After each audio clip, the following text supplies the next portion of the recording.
This is Project Kyle coming to you live from Planet BookTube.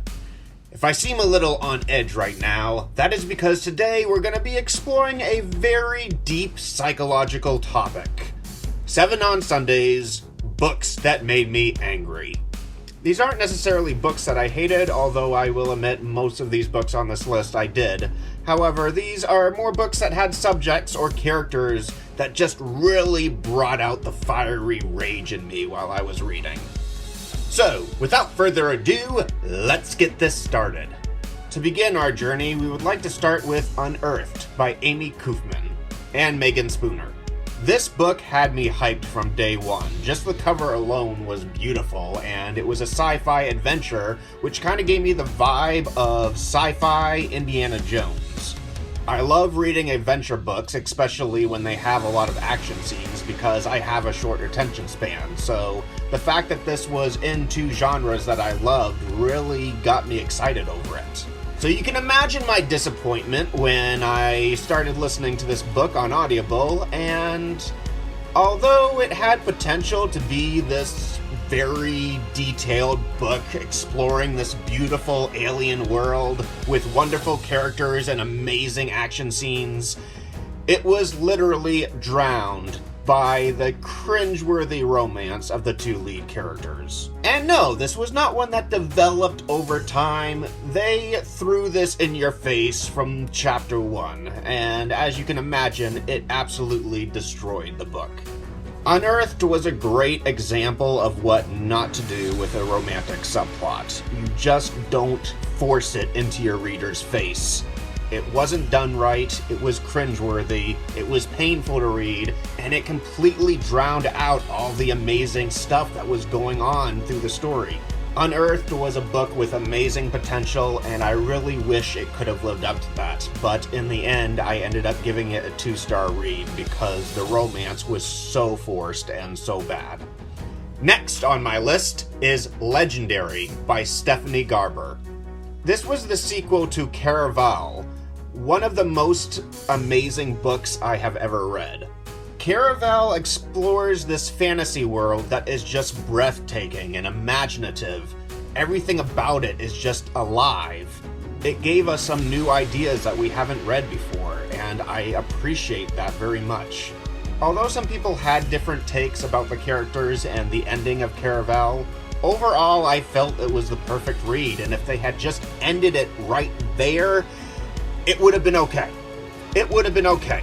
But they had to make this a 3-book series. So after my read of Caraval, I was excited to get in the second book, Legendary, expecting it to be just as good, or at least somewhat as good, as the first book. It wasn't. It wasn't. I don't know how such a great story could just vomit this disgusting, cringeworthy sequel, but it did. It did. I will give Stephanie Garber some credit. She did take a lot of chances in this book, and for a sequel, I can understand why she would do that. If you're gonna live up to something so great, then why not just go for something different and make that great in its own way too? However, the execution did not work. First of all, we switch from the MC Scarlet to her annoying little sister Tella. Unlike Scarlet, Tella's a very selfish, manipulative piece of work. I understand that characters like this can be engaging, especially if they make progression through the story. However, she did not do this. Scarlet and Julian were pushed in the background, and you barely get to see them through this book. And although the imagination was there, it was nowhere near as strong as the first story. The reason that this one angers me so much is because of what it did to the first book. Caraval was a masterpiece, and to see it continue like this was very painful for me. In the end, Legendary was a poorly written story with minimal imagination, cringeworthy characters, and a cringeworthy romantic plot. Next on my list is H2O by Virginia Began. H2O explores a post-apocalyptic scenario where water contains a deadly disease that will kill you quite painfully. The setting was great. I really enjoyed the world that this explored, but there was one thing I just could not get over. One thing that pushed me over the edge, and that was the MC, Ruby. Ruby is a very toxic individual who is very hateful and really does not care about anyone else but herself. The situation she's put in is terrible in this book, as you can imagine given the scenario. However, the way she handles it in the story is mind-boggling to me. At one point, a nerdy guy literally gives her water and supplies because she's dying out there, and out of the goodness of his heart, he helps her. She responds by being completely disgusted because he's a nerd and she doesn't like him, and continues to treat him very abusively through the scene. That was the last straw for me, and I only got through halfway of this book. I couldn't read anymore. I just could not get past Ruby. Again, great storyline, but brrr, that MC makes me so angry. Thankfully, this next book was a book that I did enjoy. Runaway Rails by E.A. Katana. This book definitely dove into some very dark subjects, especially that were in the 1940s. However, naturally, there were some parts of this book that were intended to anger the reader. Mostly with the way that men treated women at this time.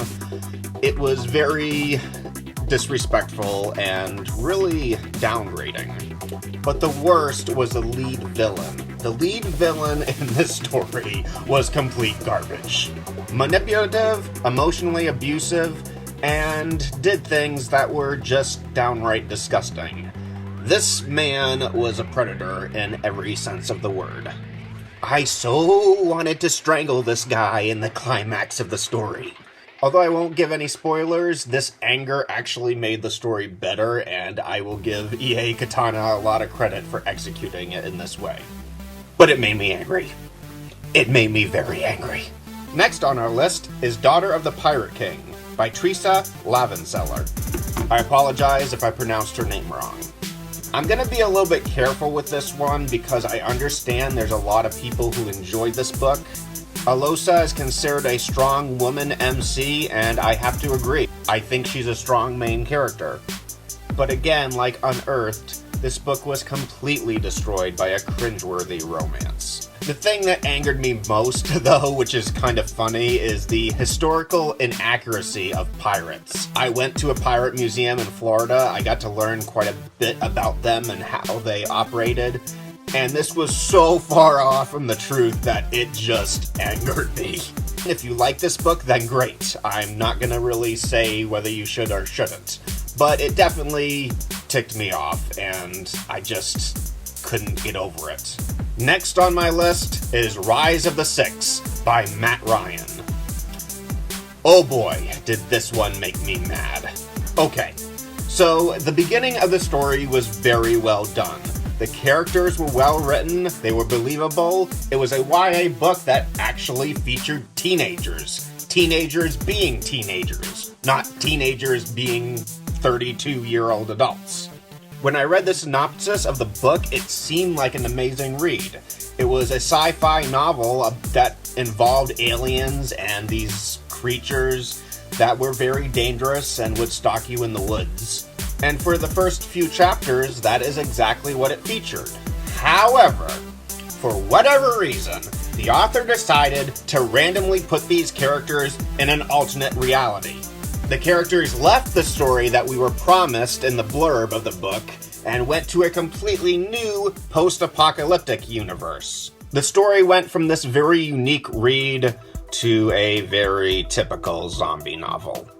Again, we all have different opinions of this, but personally, I'm not a zombie novel kind of guy. I tend to avoid them like the plague. But whether you like those kind of novels or not, the thing that really ticked me off with this was the fact that we were promised this other story, this amazing story, and we just got this cliche novel instead. Again, this was another book I couldn't finish because of this, and it just makes me sad because I was really excited about this one. False advertising. It makes me mad. Don't do that, guys. Don't do that. And my final book on this list was Arch Enemies by Marissa Meyer. This is the second book on this list that I actually enjoyed, so don't get me wrong, this was a well-written book. What made me so angry about this, which was, again, intentional, is the fact that the renegades, who are supposed to be the heroes, are complete jerks in this series. And this book really brings it out.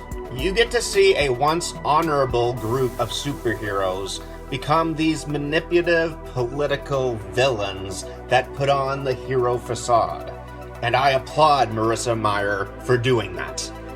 Towards the end of this book, I was so ticked at the renegades that I literally started rooting for the anarchists who were the villains. The point of this book was to show that just because an organization puts on the image of being good doesn't automatically make them good people. In the end, the heroes were really on both sides of the spectrum. The renegades had heroes, the anarchists had heroes. The renegades had villains, the anarchists had villains. They were good and bad people on both sides.